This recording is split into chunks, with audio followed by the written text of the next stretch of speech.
32 provisions கீழ வர சில மேட்டர்ஸ்க்கு அப்ளை ஆகும். அது என்ன அப்படிங்கறத பார்க்கலாம். ஃபர்ஸ்ட் ஒன் வந்து interest on loan by a partner. இப்போ ஒரு பார்ட்னர் வந்து ஃபர்முக்கு லோன் கொடுத்திருக்காரு. அப்ப ஃபர்ம் என்ன செய்யணும்? அந்த பார்ட்னருக்கு இன்ட்ரெஸ்ட் ஆன் லோன் பே பண்ணும்.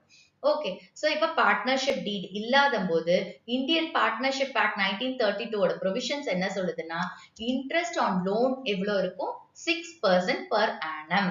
Okay, so interest on loan எவ்வளவு இருக்கும்? 6% per annum. எப்போ இது அப்ளை ஆகும்? பார்ட்னர்ஷிப் டீட் இல்லாத போது. அப்ப ஃபர்ம் வந்து அந்த பார்ட்னருக்கு எவ்வளவு இன்ட்ரெஸ்ட் ஆன் லோன் கொடுக்கணும்? 6% per annum கொடுக்கணும். ஓகே, நெக்ஸ்ட் வந்து sharing of profits and losses. இப்ப பார்ட்னர்ஷிப் டீட் இல்லாத போது ப்ராஃபிட்ஸ் அண்ட் லாசஸ் ஈக்குவலா ஷேர் பண்ணிக்குவாங்க எல்லா பார்ட்னர்ஸும். ஓகே, அடுத்தது interest on capital. Okay, interest on capital எந்த பார்ட்னர்ஸ்க்கும் கொடுக்க மாட்டாங்க. ஃபர்ம் வந்து இன்ட்ரெஸ்ட் ஆன் கேபிட்டல் கொடுக்காது. அடுத்து